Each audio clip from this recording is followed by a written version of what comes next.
So I'm just in the process of changing out this wideband sensor for the AFR gauge, AEM one. So I've just pulled out the one that came out of the car. This is faulty, it's got something wrong with it.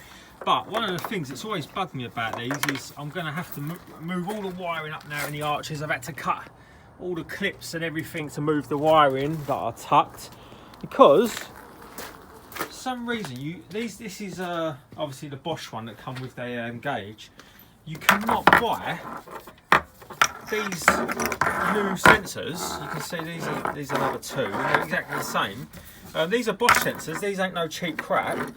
You can't buy them with that length of wiring.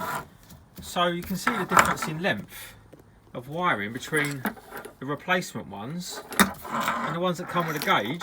And I just can't find a sensor with this length of wiring anywhere. So now I've got to move all the wiring, pull it all from behind the dash that I've all tucked up. And it just makes a simple job of just unclipping the sensor, clipping one back in, screwing it in into a bit of a bigger job. But at least now, when I've extended the wiring again, we won't have to have this problem with the different lengths. We can just change them out, pretty simple if we break them. So I changed my mind in the end, and what I've done is I cut off the connector that was off the original AEM wideband, and I've soldered on the new one. And also, you can see I've also fitted the heat protective tubing as well, so it's just as good as new. That, as you can see there, that's the length of the original one. Now, things fail on cars. Don't be despondent when you've got parts that fail. Just stuck the cable ties back up there. See, nice fresh new sensor now. Back to reading the AFRs properly. So it's on cold start at the minute, so that's why it's so rich. But yeah, don't be despondent when car parts fail. So many people get the ump with their car just because the car parts failed. Parts fail on cars, you know, you've got to live with it. So I'm going to get to replacing this cam cover. So we've got this nice Spec R bit of artwork. I love a Spec R cam cover. So we're going to replace the Ford plastic one. You can see what we've got to do is we've got to cut out a slot into the top where the cam sensor goes into. So I'm going to cut that a little bit tidier than that one, so it's a better fit. So let's get to fitting it. So this is a comparison of the two cam covers together. This is the Ford one. You can see it's a really old looking design. This is the Spec R one, and Spec R were even nice enough to include an oil vent hole, so when your camshaft oil still starts leaking and starts crapping out oil everywhere, it's even got a vent for it. So Spec R they knew about the RSs, so they included that. But yeah, so I didn't want to cut this section out, so I'm having to think about what I can do. This is just an untidy setup. I never cut this one out. I want to sort of do it a different way, so I'm going to have a look and see how I can do it. So you can see here what the issue is. The bolts that are supplied with this kit are a ridiculously long size, so I'm going to first off start by cutting that down, and then we should be able to just get this cover on with just a little bit of a trim out for that sensor. So that's what I'm going to look at doing. I'm going to cut that down, and we should be able to get this on with a lot smaller hole there. Well. So I've managed to get this cam cover to fit after a lot of messing around, bits of modding. I really wanted that clean look, and I knew I could do it. It just took a little bit of thinking. Everyone just seems to cut out a big square, as you see with the standard cover, into the cam cover. But I've managed to get it to fit. Just to prove it, obviously the cam sensor wiring is coming out of there, and the car runs mint still. Just regapped all the sensor on the top because obviously I took it off for a little bit of modding, and you can see how much cleaner that looks. Loads cleaner. So it is possible to do, and that Spec R cover looks $1 million compared to that nasty plastic Ford one. Right, so just to prove that the engine still runs and it has got a cam sensor under there somewhere, there you go. So you can see the car's idling mint, absolutely perfect. Runs lovely. Got the AFRs sorted out now. Now I've got the AFR gauge in there. Managed to get the AFRs to a reasonable level. So we're in the, try to focus in. We're in the 14s on idle now, got a nice idle. This is cold start as well, so that's the idle and cold starts. So yeah, we're not burning fuel unnecessarily like we was before, and the car's still got a nice idle, which is just over 1000 RPM. So another little job, need to quickly get out of the way. This Aem valve plug, I want to change to a proper plug. We didn't have a plug, so we had to temporarily fit some spade connections. So we ordered a plug connector. So it's going to change that over now, very simple job. Right, so I've just crimped on the connectors. I've done it off the car because I want to extend that loom about 6 inches because it's a little bit tight at the minute. I want to make sure it's not as tight. So yeah, I've just put over a bit of shrink tubing over the top. I'm just going to put it into the connector, then I'm going to solder it onto the loom. Right, so there you go. The plugs are on, nice and tidy. The Aem valve is not going to sit there forever. That is why I've extended this wiring, because it's going to be moved. You might see it's cable tied on at the minute. Basically, that's because we've got a load of brackets, but these Aem valves, they've got sections here that they screw into the bracket. They always crack.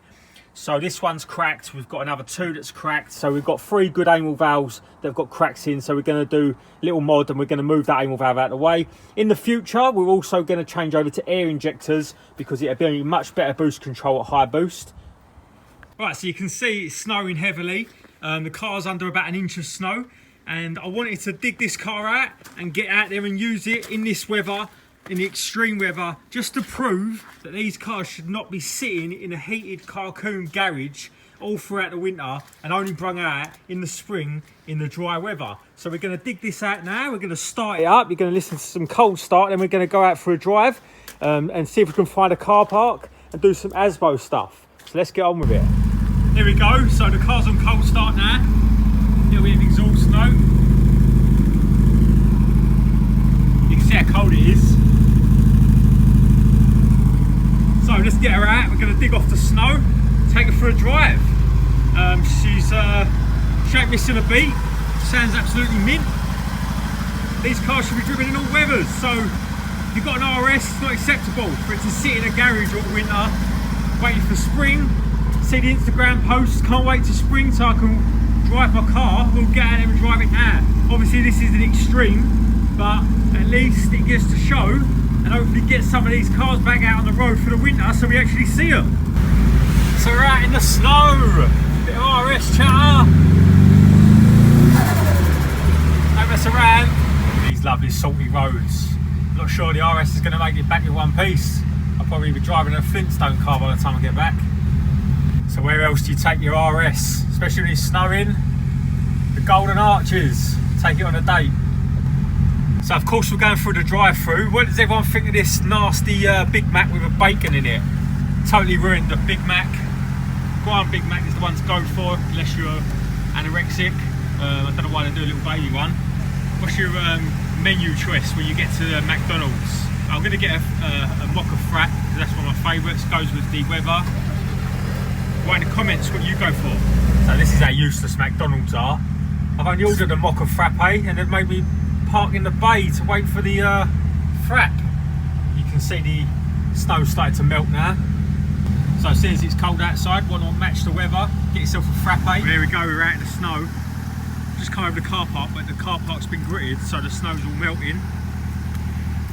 It's going to have a wash tomorrow, so don't worry about the salt. That's what washing a car's for. So yeah, just wanted to show you that you can actually drive these cars in all weathers. Although this is not deep snow or anything like that, I wouldn't take it out in super deep snow, but these cars being sat in the garages and not even driven is just a tragedy. So get them out there, drive them properly. You can see a bit of wheel spin, tracking up a bit of dirt. These cars were ragged through the 90s, so why not drive them hard now? So I'm in a private car park before anyone gets too upset. I thought I'd give you a bit of chatter noise while we're here.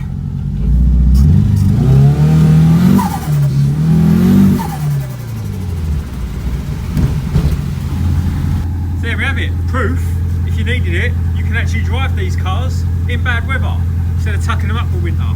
So the car didn't miss a beat, she still ain't missing a beat now, not even a pop. Lovely exhaust note, bit of condensation still, snow still on the roof. It's the joys of track cars, don't even get hot until it's summertime and then you're cooking. So So we give her a wash in the morning. That's what the wax was for. So the bodywork's still filled with mint. Water just runs off it. So no corrosion. Give it a clean in the morning, job done. And to top it off, in the snow, your car doubles up. It's your own personal freezer for your drink. What more can you ask for? So this is the aftermath of the snow expedition. Not too bad really. Just got some grit and salts off the road, so we're going to give her a wash now. This ain't going to be a washing episode, just going to give her a clean up, get all that salt, get off all the salt that's up in the arches. You can see a little bit grubby now, so let's get washing it. Look at me with my double bucket method. I hope everyone's really proud of me. I've made everyone proud, like my mum and my family. I've even got a grit guard. I'm a proper detailer now, so if any of you want your Ferrari washed, hit me up. I don't charge a lot. Anyone that wants a decent wheel cleaner, I don't want to spend the earth and buy a load of crap like I have over the years. Just go out and buy this Bilberry wheel cleaner. It's acid free, it's pH neutral. I use it, it's so good I use it as degreaser as well. It just gets rid of any crap that's on your wheels, except for tar really, which you just use a tar remover to get rid of. And it don't damage your paintwork. So she's all clean, just got to dry her off quickly. I just emptied out the bucket. This is the one with the grit guard at the bottom of it. I'm trying to show you all the sand and the crap that was at the bottom. This is why I use a microfiber sponge as well, because in a microfiber sponge it catches all this grit and salt. You can see that grit is what the salt is attached to on the roads. It just flicks up all over the arches and stuff and rots your car. So it's all clean again. I've just dried it off the best I can tonight because there's not much evaporation going on because it's quite cold. The car's got its shine back to it now. Wheels are nice and clean. All the grit and salt's off the car. I think the biggest word on everyone's lips is, did the car make it? Has it made it through the snow and the grit?